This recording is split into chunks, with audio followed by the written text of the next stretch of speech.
apa istilahnya itu dikenakan pajak gitu ya. Tapi ya kalau analisis saya sendiri gitu ya, ketika ini kan sebenarnya keterbukaan juga menurut saya penting nih ya. Jadi keterbukaan itu bagaimana sebenarnya mana saja nih ya pajak yang memang istilahnya itu dikenakan pajak. Walaupun ada beberapa daftarnya, tapi ingat bahwa efek domino dari kenaikan pajak walaupun itu seolah-olah itu hanya barang mewah gitu ya, tetapi tentu saja dia akan berefek kepada istilahnya itu masyarakat secara umum ya. Apalagi sekarang tuh dengan misalnya konten digital juga naik menjadi 12%.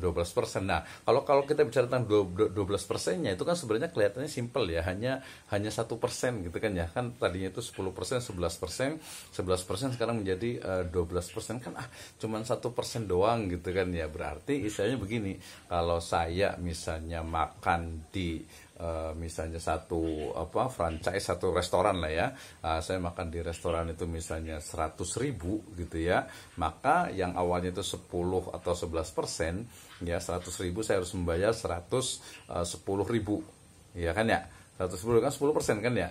Nah kalau 12% berarti saya harus membayar 100 berapa tuh. Nah, bisa hitung sendiri itu ya. Nah, artinya sebenarnya bukan kecil juga, bukan kecil itu 1% itu ya. Tapi kemudian mungkin mungkin kalau yang masyarakat mungkin beberapa sih udahlah jalanin aja gitu ya. Kalau menurut saya sih dalam ranah atau dalam negara demokrasi ini kita bebas dong untuk istilahnya itu mengemukakan pendapat gitu ya. Nah, termasuk juga pendapat saya ketika mengatakan bahwa saya ya mestinya udah hampir ke kesimpulan nih, padahal belum selesai teorinya gitu ya. Jadi teorinya itu adalah bahwa Indonesia yang istilahnya itu menganut teori bahwasanya pajak itu menjadi sumber pendapatan negara, ya mestinya gitu ya, mestinya itu juga kebijakan pajak itu juga memang tidak memberatkan rakyatnya. Apalagi secara ekonomi kita bisa lihat sekarang ini ya, kita mungkin masih terseok-seok gitu ya, ekonomi kita tuh masih terseok-seok baru bangun dari COVID-19 ya, 19 gitu ya. Sementara ya istilahnya itu untuk nanti ada pengangguran, kemudian juga karena munculnya PHK di mana-mana itu sangat banyak sekali, sehingga kemudian ya agak sedikit ini sih bukan sedikit ya, memang menjadi permasalahan yang cukup serius ketika kemudian pemerintah itu menaikkan pajak menjadi 12%. Nah, kalau tadi bicara tentang misalnya pemahaman dalam Islam, ya mestinya ya pendapatan negara kalau dalam konteks Islam itu kan cukup banyak. Apalagi kan kalau kita lihat Indonesia itu kan ya gemah ripah loh Cinawi gitu ya. Jadi negara yang memang sangat kaya gitu.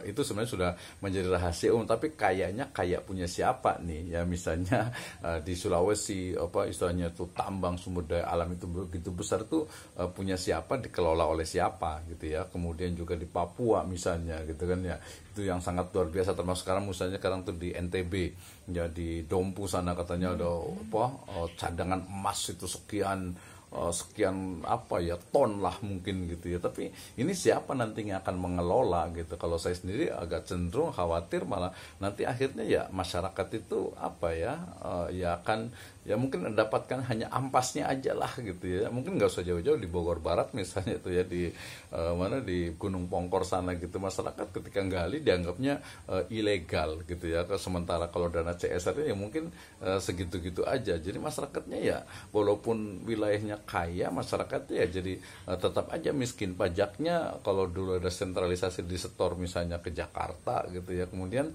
gimana nih ya masyarakat lokalnya.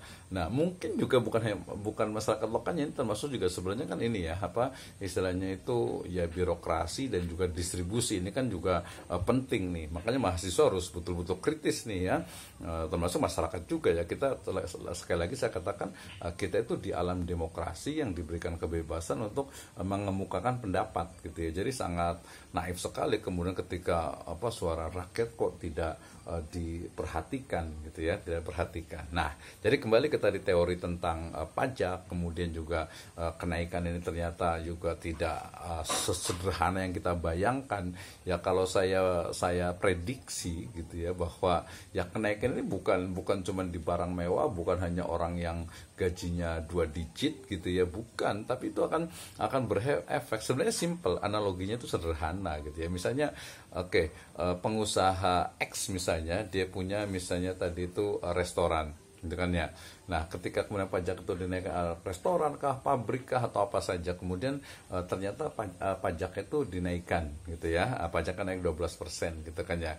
Nah, berarti otomatis cost operasionalnya, biaya operasional itu pasti akan dimasukkan ke dalam harga produk yang dihasilkan, sehingga ya sangat istilahnya itu wajar, atau mungkin ya sangat pasti sekali ya, insya Allah, bahwa ketika pajak 12 itu naik, saya yakin seluruh dari komoditas yang ada di Indonesia itu akan naik, bahkan mungkin sampai ke cabai, sampai ke bawang, sampai ke bahkan kemarin sempat ada yang demonstrasi itu ya, apa, konten digital itu kan naik semuanya nih gitu ya. Konten digital itu naik, termasuk sebenarnya kalau kita bicara tentang data misalnya gitu ya, tentang data yang udah menjadi bagian dari kebutuhan hidup kita, itu kan itu juga sebenarnya kita itu apa ya, kalau secara syar'i itu sebenarnya itu akadnya itu ini apa, gharar namanya itu ya. Gharar itu artinya ya tidak ada ketidakjelasan gitu ya, ada ketidakjelasan, sehingga kemudian ini perlu adanya solusi ya, solusi dalam menyelesaikan dalam hal ini ya. Tentu saja kita sebagai seorang muslim tadi, farudduhu ilallahi wa rasuli in kuntum tu'minuna billahi wal yaumil akhir zalika khairu wa ahsanu ta'wila, ya kan ya. Jadi kalau memang kita itu beriman kepada Allah dan hari akhir, ya kita kembali kepada Allah, kembali kepada Rasul, kembali kepada Al-Quran, kembali kepada hadis, kembali kepada aqwal para ulama, plus jangan lupa juga dengan pemahaman yang sifatnya kontekstual ya. Ya, saya juga termasuk bukan yang suka dengan istilahnya itu apa ya, disebutnya itu dengan istilahnya itu rindu masa lalu gitu ya, masa keemasan apa namanya itu ya. Jadi dulu kan dalam Islam tuh begini. Sebenarnya ya kalau konteks Indonesia ya, saya sendiri, ini pendapat pribadi ya tidak bisa gitu. Misalnya jizyah, ya enggak lah, beda sekali gitu ya, jizyah berbeda, kemudian kharaj juga berbeda juga gitu ya, walaupun mungkin boleh lah agak bisa disamakan dengan istilahnya itu tadi pajak bumi dan bangunan ya. Usyur ini kalau di Indonesia itu lebih banyak lagi tuh ya.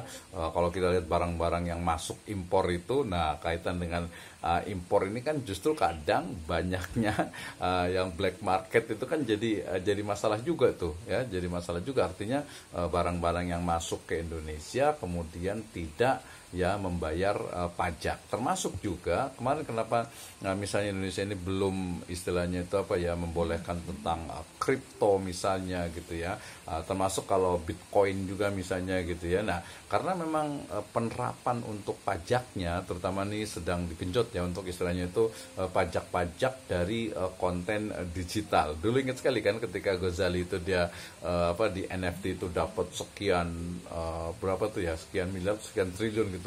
Harus bayar pajak nih gitu. Tapi ternyata aturannya itu belum ada gitu ya. Ini pajaknya seperti apa? Kemudian juga ini kan uangnya itu bukan uang cash tapi uang NFT gitu ya, yang kripto lah istilahnya gitu ya. Nah, ini kalau menurut saya ya memang Dirjen Pajak gitu tentu saja gitu ya. Ada banyak teman-teman juga yang di Direktorat Perpajakan itu ya, pertama ya harus memahami juga bagaimana minimal itu menjadi penyeimbang lah ya, bahwa sejatinya hampir ke kesimpulan ini ya, kalau pajak dalam Islam itu ya itu adalah kebijakan dari negara kemudian yang digunakan untuk apa? Untuk kemaslahatan umat, untuk kemaslahatan warga negara. Nah, kalau kita juga mau ngambil nih, tadi saya gunakan teori dari Islam dan juga dari non-Islam, dari teori Barat misalnya, kalau kaitan dengan pajak, sebenarnya pajak itu kan diambil yang kemudian dikelola, kemudian diberikan lagi kepada masyarakat gitu ya.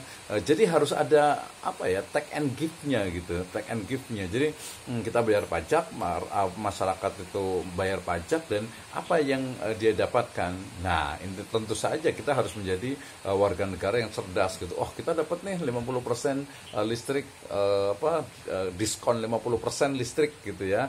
Dan juga ada nanti beberapa stimulus misalnya untuk bantuan-bantuan dan lain sebagainya. Ini kan cukup, tapi bukan hanya itu gitu ya, bukan hanya itu. Dan nanti yang paling penting juga adalah pengawasan dari distribusinya. Sepertinya sudah menjadi rahasia umum nih ya, di mana istilahnya itu bantuan, kemudian juga banyak banget lah ya gitu, itu kayaknya udah menjadi rahasia umum semuanya tuh. Nah, jadi pengawasan ini juga menjadi penting, sehingga kemudian kita bisa diskusi bersama terkait dengan bahwa kenaikan pajak 12% ini sejatinya di saat sekarang ini ya, kalau pendapat saya itu belum tepat atau tidak tepat gitu ya. Kenapa? Karena ekonomi masyarakat sendiri itu baru mulai pulih gitu ya, sehingga kemudian nanti kenaikan BBM, kemudian kenaikan barang-barang yang lain itu pasti menjadi sebuah keniscayaan. Apalagi ya, kita itu sudah mau mendekati Lebaran, udah naik, ditambah naik Lebaran lagi. Ini masyarakat itu semakin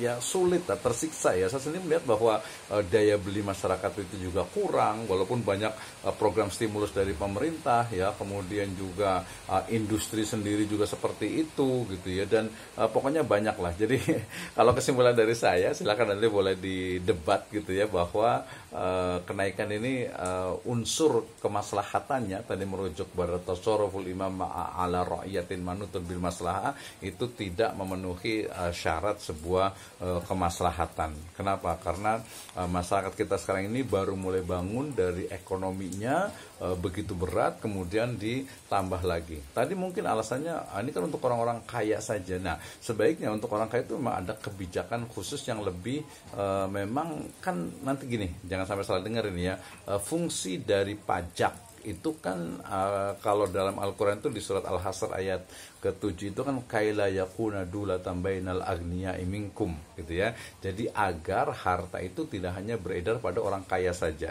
Tapi faktanya di Indonesia kan seperti itu, hanya 1% ya kekayaan dari orang-orang kaya yang ada di Indonesia, sementara yang remahan-remahan itu ya masyarakat kita. Banyak sekali masyarakat sekarang itu yang sangat luar biasa sekali dari sisi ekonominya, dan kebijakan-kebijakan itu mestinya yang merujuk kepada bagaimana Islam memberikan ya istilahnya itu kesejahteraan untuk warga negaranya ya. Dan ini menjadi sebuah kenyataan ya, bahwa memang ini perlu kita kritisi ya. Nah, itu mungkin baru kesimpulan awal nih. Kita bisa diskusi bersama nih. Kita kembalikan ke moderator kita nih hari ini. Siapa namanya? Pak siapa nih? Siapa ya? Ustadz Mustafa. Silakan Ustadz Mustafa. Kita bisa diskusi bersama.